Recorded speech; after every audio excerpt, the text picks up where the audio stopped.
अस्सलामुअलैकुम वरहमतुल्लाहि वबरकातुहू। नाज़रीन, एक साथी ने सवाल किया है, दाढ़ी में से सफ़ेद बालों को उखाड़ना या निकालना कैसा है।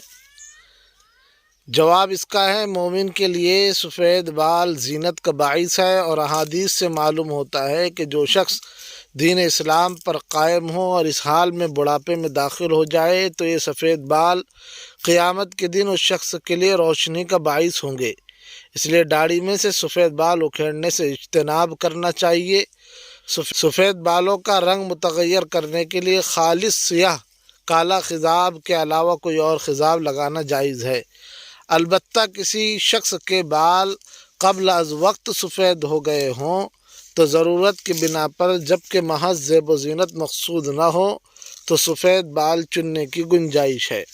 इमदादुल अहकाम में है, सवाल, ज़ैद पेश इमाम है और अपनी दाढ़ी के सफ़ेद बाल उखड़वाता है, आया उसके पीछे नमाज दुरुस्त है या नहीं, और दाढ़ी के सफ़ेद बाल उखड़वाना नाजायज़ है या नहीं।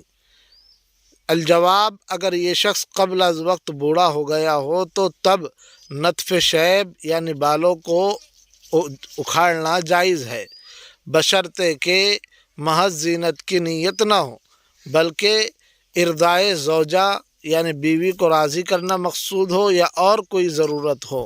और अगर बूढ़ा क़ब्ल अज़ वक्त नहीं बल्कि वक्त पर हुआ है तो नत्फ़ शैब यानी सफ़ेद बालों को उखाड़ना मकरूह है और कराहत तंज़िया हैं। अरबी हवाला आप स्क्रीन पर देख सकते हैं।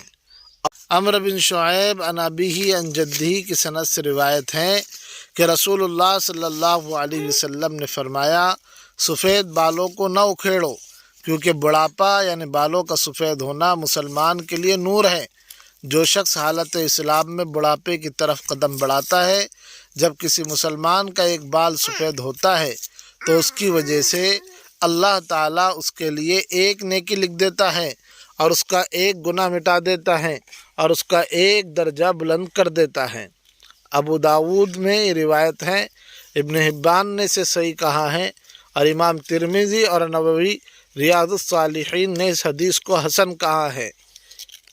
उम्मीद है आपको मसला समझ में आ गया होगा। ऐसे मसाइल को जानने के लिए इस चैनल को ज़रूर सब्सक्राइब कीजिए, वीडियो को लाइक और शेयर कीजिए।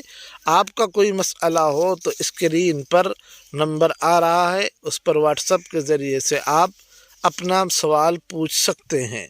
चलिए, अस्सलामु अलैकुम व रहमतुल्लाहि व बरकातुहू।